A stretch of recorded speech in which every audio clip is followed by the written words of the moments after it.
उत्तर प्रदेश के अंदर एक ऐसी धमक हुई, उसकी वजह रही मेरठ का चुनाव। यहाँ एमआईएम का कैंडिडेट जो है मिस्टर अनस, उन्होंने, मैंने पहले भी कहा था कि कैसी तारीख रकम कर दी, वाकई वो रिज़ल्ट के दिन भी नज़र आया। 1,28,000 वोट एमआईएम के कैंडिडेट को मिली, उससे ज़्यादा। और अब ये कयास लगाए जा रहे हैं कि क्या भविष्य में 2024 में एमआईएम कुछ इस तरह का रोल प्ले करने वाली है, जिसकी वजह से शायद है समाजवादी पार्टी, बसपा, इनकी कहीं नींदें ख़राब होने वाली हैं। इसके बारे में बात करेंगे अनस भाई से। अनस भाई हमारे साथ हैं। अनस भाई, हमने तो पहले भी आपके पास आए थे और हमने पहले बता दिया था कि आपको ज़बरदस्त वोटों मिला है, पूरा शहर ने भी आपको वोट दिया। इस रिज़ल्ट के बाद आप ये बता दीजिए क्या कहना चाहते हैं लोग मेरठ की आवाम से और बाकी लोगों से। देखिए, लड़ाई तो हमारी जीत की थी, चूँकि आवाम के दरमियान में जहाँ भी हम जा रहे थे तो आवाम ने हमसे यही वादा किया हुआ था कि इस बार हम सिर्फ डेवलपमेंट के नाम पर, हम इक्वालिटी के नाम पर और हम हिस्सेदारी के नाम पर वोट करेंगे। और यकीनन आवाम ने किया भी, यकीनन किया। लेकिन इस बीच में समाजवादी पार्टी एक बड़ा नुकसान सर समाज का करने के लिए आ जाती है और बहला फुसला कर एक बड़े तबके को के वोट को हासिल कर लेती है, जिसकी वजह से बीजेपी कामयाब हो जाती है। तो इन तमाम लोगों ने हम पे यकीन जताया है, उन लोगों का बहुत बहुत शुक्रिया कि 1,28,547 वोट का इस्तेमाल हमारे हक़ में किया गया। हम मान रहे हैं कि सर समाज का यकीन, सर समाज का विश्वास हमारे साथ जुड़ा। लोगों ने इस उम्र में एक नौजवान के हाथों में जो इतनी बड़ी जिम्मेदारी दी, मेरी कोशिश है कि मैं इस जिम्मेदारी को और ये तमाम चीज़ों को, तमाम आवाम के मसाइल को हल करने की मेरी जस्तजू है, मेरी कोशिश है। चूँकि मैं, जिन लोगों ने मेरे हक़ में अपने वोट का इस्तेमाल किया है, मैं उन्हीं के बीच का बच्चा हूँ, उन्हीं का भाई हूँ, उन्हीं का बेटा हूँ, मैं उनके मसाइल को करीब से जानता हूँ। तो इंशाल्लाह मेरी कोशिश यह है कि मैं तमाम मसाइल को हल करने की कोशिश करूँगा। और दूसरी चीज़ यह है कि ये तो आवाम जानती है, सभी जानते हैं कि बीजेपी को जिताने में किसका हाथ रहा है इस चुनाव में, और बड़ा नुकसान समाजवादी ने किया है बीजेपी की मदद करके। यानी कि आपका कहना है कि समाजवादी ने उल्टा एमआईएम को हरवा दिया है। लेकिन बाकी जो 17 मेयर सीटें हैं उत्तर प्रदेश में, 16 में तो एमआईएम की ज़मानत भी जब्त हो गई। अनस भाई, देखिए, हमारी पार्टी 17 सीटें तो पहली बात लड़ी नहीं, शायद आपको पूरी जानकारी नहीं है। हमारी पार्टी ने 10 मेयर सीटें कंटेस्ट की थी, जिसमें से गाज़ियाबाद में हमें अच्छा वोट परसेंटेज मिला है और हमें मुरादाबाद में भी अच्छा वोट परसेंटेज मिला है और सहारनपुर में भी हमें अच्छा वोट परसेंटेज मिला है।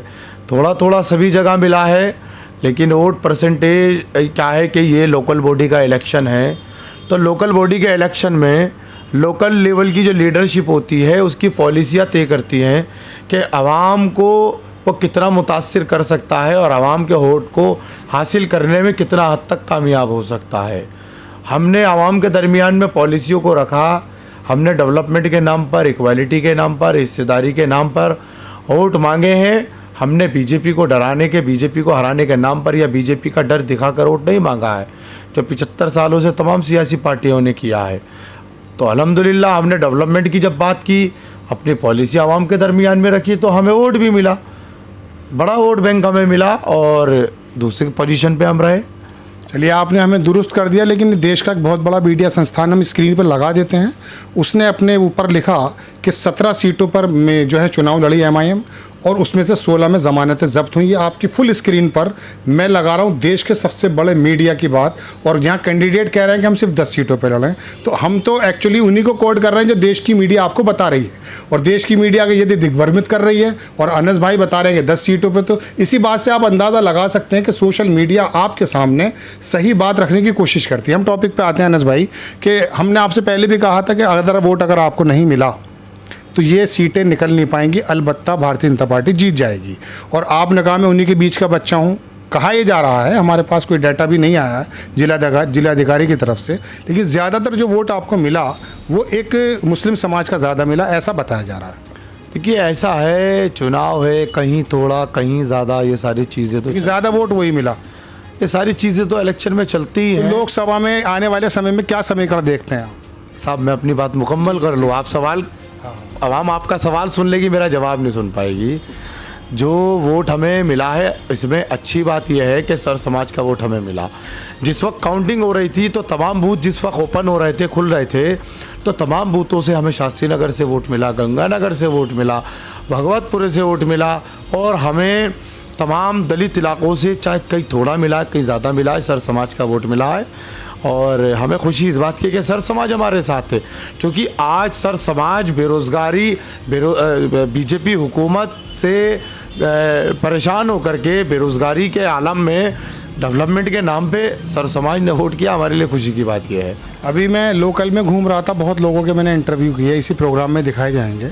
वहाँ मैंने पूछा कि MIM को वोट मिला, क्या भविष्य में अब करेंगे, उन्हें कोई पछतावा तो नहीं है? तो बहुत से लोगों ने वाकई कहा कि एक नेता पैदा हुआ, अनस नाम का व्यक्ति, और कुछ ने ये भी कहा कि ये एक्चुअली हम भावनाओं में बह गए थे इसलिए हमने वोट दे दिया है। इस तरह की और भी बहुत सारी पार्टियां आई हैं पिछले टाइम की अगर बात की जाए। शायद भविष्य में दूसरा वोट हमें नहीं मिलेगा, इसलिए हम यकजहती के साथ इकट्ठे होकर के समाजवादी को या बाकी लोगों को वोट देंगे। ऐसा लोगों का मिलीजुली प्रतिक्रियाएँ आई हैं। देखिए, समाजवादी पार्टी को तो आवाम ने ठुकरा दिया है, समाजवादी पार्टी को ठुकरा दिया आवाम ने। अगर समाजवादी पार्टी को आवाम ने नहीं ठुकराया होता तो अखिलेश यादव मेरठ से नाराज़ होके ही नहीं जाते, समाजवादी पार्टी ने 2012 में जब हुकूमत बनी थी समाजवादी की हमारी रियासत में, तो समाजवादी पार्टी ने मुसलमानों के दरमियान में सबसे पहला काम ये किया था कि बिरादरीवाद के बीज बो के समाजवादी गई थी। बिरादरीवाद की दीवारों को खड़ा कर दिया गया था। हमने उस बिरादरीवाद की दीवारों को तोड़ा है, और बिरादरीवाद के जो पौधे लगे हुए थे हमने उनको उखाड़ फेंक दिया है। हमने कहा कि चुनाव मिल्लत के नाम पर, चुनाव हिस्सेदारी के नाम पर, चुनाव उस तमाम तबके की बदहाली को खुशहाली में बदलने के नाम पर जिनको छला गया है, जिनको तमाम हक़ाइक़ से वंचित रखा गया है, दलित समाज जो हमारा पिछड़ा समाज है, वंचित समाज है, उन तमाम लोगों के डेवलपमेंट के नाम पर, इस नाम पर हमने चुनाव मैदान में तमाम चीज़ों को लेकर हमने हिस्सेदारी की लड़ाई का लोगों से वादा किया। हम चुनाव नहीं जीते, जीत के करीब जाते जाते हम रह गए, वो बात अलग है, लेकिन बाहर से रह कर के इंशाल्लाह हम हिस्सेदारी की लड़ाई को लड़ते रहेंगे, हिस्सेदारी की भी लड़ाई को बिल्कुल लड़ेंगे इंशाल्लाह। एक शायर का शेर है कि सुखनवरों की महफिल में इतना तो शऊर हो अदना। एक डॉक्टर अदना शायर रहे मेरठ के, और मैं कहूँगा अनस भाई के पड़ोसी भी हैं वो। तो उन्होंने एक शेर पढ़ा कि सुखनवरों की, यानी कि पढ़े लिखे लोगों की महफिल में इतना शऊर तो हो अदना, कहाँ खामोशी अच्छी कहाँ बोलना अच्छा। अक्सर बेशतर ये देखने में आया, मैं हमेशा से आपसे कहता हूँ दर्शकों, कि असदुद्दीन ओवैसी साहब जब दिल्ली के अंदर चुप हो गए, खामोशी इख्तियार की, तो वहाँ केजरीवाल को जीत मिली। भारतीय जनता पार्टी के तमाम बड़े लीडर जो वहाँ पर कह रहे थे गोली मारो सालों को, और अमित शाह कह रहे थे कि इतनी ज़ोर से बटन दबाइएगा कि शाहीन बाग में करंट जाए, वो सब फेल हो गया था। लेकिन मानना यह होता है कि कभी कभी बोलना ऐसा हो जाता है कि यहाँ हमें अनस भाई ने कहा कि कुछ वोटों से हार गए, 1 लाख वोटों से लगभग ये हार मिली। असदुद्दीन ओवैसी पार्टी खड़ी हुई, नो डाउट 1,28,000 वोट मिले, लेकिन उसके बावजूद भी डिफरेंस बहुत बड़ा है। देखने वाली बात यह है दर्शकों कि भविष्य में लोकसभा में जहां 24-25 लाख का वोट होगा, अगर मेरठ की मैं बात करूं या हर किसी लोकसभा की बात करूं, वहां पर अगर इस तरह का वोट डिवाइड हुआ, मैं सवाल के लिए जाऊंगा इनके पास, तो चूंकि सवाल मेरी बातों में से ही निकल आया है, तो वहाँ जिस तरह का वोट डिवाइड है, और ये भी बात निकल कर सामने आ जाएगी कि कितना वोट किस वर्ग का किसे मिला, ये भी भविष्य में पता चल जाएगा। अपनी क़यादत होनी चाहिए। यादव समाज ने अपनी पार्टी बनाई, बहुजन समाज ने अपनी पार्टी बनाई, दरमुख ने अपनी पार्टी बनाई, उड़ीसा में अपनी पार्टी बनी, बिहार में अपनी पार्टी बनी, नो डाउट। लेकिन वो पार्टियां जब मिल्लत के नाम पर बनती हैं और कभी कभी आरएसएस के एजेंडे को, भारतीय जनता पार्टी के एजेंडे को सपोर्ट करती हैं, इसी बात को लेकर हम अनस भाई के पास आखिरी बार सवाल करने जा रहे हैं कि सर ये बताइए अनस भाई, आखिरी सवाल, हालांकि मैं इसको कंक्लूड करने वाला था, लेकिन आपकी बात से एक सवाल पैदा और हो गया कि देखिए लोकसभा में मैंने कहा 24-25 लाख वोट हैं। इसके अंदर मैं मानता हूँ अगर तमाम एक विशेष वर्ग का वोट पड़ भी जाएगा, मुस्लिम समाज से मेरा ताल्लुक़ है, मैं उसकी बात ही कर रहा हूँ आपसे, अगर एक विशेष वर्ग का वोट पड़ भी जाएगा तो बाकी लोग, मैंने पहले भी ये सवाल किया था, उस समय भी शायद ऐसी हार आ जाएगी जैसे कि अभी आई है। देखिए साहब, पहली बात तो विशेष वर्ग नहीं, सभी वर्ग विशेष हैं, मैं आपको बता दूँ। दूसरी चीज़ ये है कि जो शोषित और वंचित समाज है उसमें मुसलमान हैं, दलित हैं, तमाम तबका है जिनको हक नहीं दिया गया अभी तक, जबकि आर्टिकल 30, आर्टिकल 34, आर्टिकल 28 35, ये तमाम आर्टिकल कॉन्स्टिट्यूशन के इक्वालिटी की बात करते हैं, लेकिन हुकूमत इक्वालिटी की बात नहीं करती। हिंदुस्तान में सबसे ज़्यादा जुल्म किस पे हुआ? दलित समाज पे हुआ। एक बात मैं माफ़ी चाहूँगा, आपको बीच में टोक रहा हूँ। क्या ऐसा भी है कि जिस तरह से वजूद दिखाया गया है मेरठ में भी, इससे पहले असदुद्दीन साहब जो है बात किया करते थे, समाजवादी से भी की उन्होंने, बहुजन समाज पार्टी से भी पहले पूर्व में बात हुई है, वहाँ बिहार की एक पार्टी से। क्या अब लोग, ऐसा संभव है कि ये लोग से अब थोड़ी साझेदारी, ये मजबूर हो जाएं, फिर इकट्ठे हो जाएं, साथ लड़ें? क्योंकि पहले राजभर के साथ भी रहे, सहारनपुर के जो नेता हैं उनके साथ भी असदुद्दीन साहब आए, तो क्या ये दो बड़े मुख्य दल जो उत्तर प्रदेश में कहे जाते हैं, बहुजन समाज पार्टी और समाजवादी पार्टी, चूँकि वजूद तो आपका बनता जा रहा है, इसमें तो कोई दो राय है नहीं, ये लोग भी क्या मजबूर होकर आपके पास आ जाएंगे कि पहले आप आए थे लिहाजा अब हम आ जाते हैं, अब साथ मिलकर लड़ते हैं? क्या भविष्य में ऐसा सिनेरियो बन सकता है? यही मैं आपको बताने वाला था। देखिए, ऐसा है कि हिंदुस्तान के अंदर अगर दलितों की सबसे मजबूत आवाज़ कोई बन रहा है तो वो बैरिस्टर असदुद्दीन ओवैसी साहब। दलितों की आवाज़ को कोई उठाने वाला नहीं है, मुसलमानों की आवाज़ को कोई उठाने वाला नहीं है। लोग कहते हैं कि भाई मुसलमानों की आवाज़ को बैरिस्टर साहब सबसे ज़्यादा उठाते हैं। अरे साहब, रंगानाथ मिश्रा कमेटी की रिपोर्ट, कुंडू कमेटी की रिपोर्ट, ये तमाम रिपोर्ट्स को आप देखिए ना। तमाम रिपोर्ट्स क्या कह रही हैं कि हिंदुस्तान में दलित से ज़्यादा बदतर ज़िंदगी जीने पर अगर कोई मजबूर है तो मुस्लिम समाज है।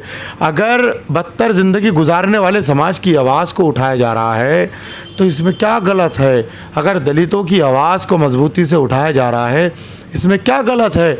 अगर मेरा लीडर कहता है कि गांधी और नेहरू से बड़ा कोई मेरा लीडर है तो वो बाबा साहेब भीमराव अंबेडकर है, इसमें क्या गलत है? अगर मेरा लीडर, जब एक दलित हमारे बच्चे को मंदिर में घुसने से समाज और जो हिंदू जाति में जो ऊंचा तबका है वो उनको मार रहा है और मेरा लीडर उस बच्चे की आवाज़ बन रहा है, तो इसमें क्या गलत है?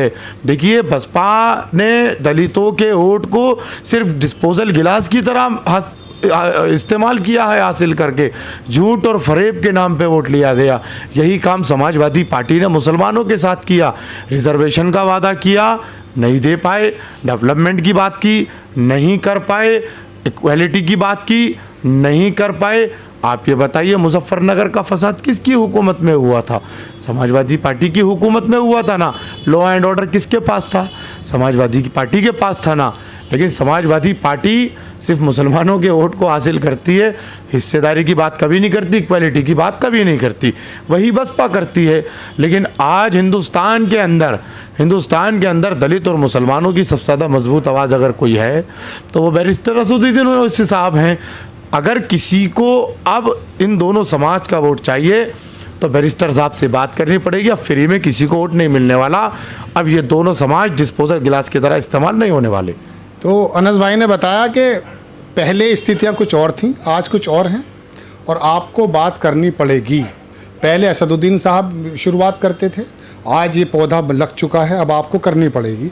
मैं अपने पूरे सिनेरियो में, पूरी बातचीत में इस बात पे बजिद रहता हूँ कि सारे समाज इकट्ठे होकर के वोट करें, लेकिन हर एक समाज जब बात करता है अपने आप को मजबूत करने की, इसके बारे में एक मिसाल आती है दर्शकों मेरी नज़र में कि जब तपती हुई ज़मीन पर कुछ बूंदें पड़ती हैं तो बूंदों का जज्ब हो जाना मजबूरी है, लेकिन जब मुतवातिर बारिश का माहौल होता है तो एक वक्त यह आता है कि ज़मीन ठंडी हो जाती है। शुरुआती दौर में नो डाउट MIM पार्टी ऐसी ही रही कि वो दबती हुई ज़मीन पर कुछ बूंदें पड़ती थी, उसी में जज्ब हो जाती थी। लेकिन अब जिस तरह से 1,28,000 वोट मेरठ की जनता ने अनस साहब को दिया और बाकी जगह भी कई पार्षद और परिषद, मैं देख रहा था 33 सीटों में से जो है कई सारे चेयरमैन निकल करके आ गए, तो उस सूरत में पता चल रहा है कि लगातार बारिश हुई है और उस तपती हुई धरती को नम कर दिया है। आने वाले वक्त में असदुद्दीन ओवैसी साहब की पार्टी भी इन पार्टियों के सामने जमकर खड़ी हो जाएगी और कहेगी कि अब भागीदारी दीजिए और साथ मिलकर फिरका परस्त ताकतों से लड़िए। कैमरामैन रियासत अली के साथ मैं राशिद ज़हीर। मेरे न्यूज़ चैनल को आप जो है सब्सक्राइब भी कीजिए, शेयर भी कीजिए। पिछला वीडियो मैंने अनस भाई का जो डाला था उसमें लगभग 2 मिलियन के करीब लोग आ गए। हालांकि मैं सूबे की बात करता हूं, मैं पहले भी आपसे बता चुका, लोकल की जगह भी राजनीति में किस प्रकार का उफान आ रहा है। मैं ज़मीन पर गया, लोगों को देखा। आप लोगों को यदि लगता है कि गोदी मीडिया वो खबरें आप तक नहीं लेकर आती है, सोशल मीडिया में कुछ ज़बानें हैं, कुछ आवाज़ें हैं, उनको स्प्रेड कीजिएगा। नेक्स्ट टाइम मैं किसी खबर के साथ आता हूँ। जय हिंद।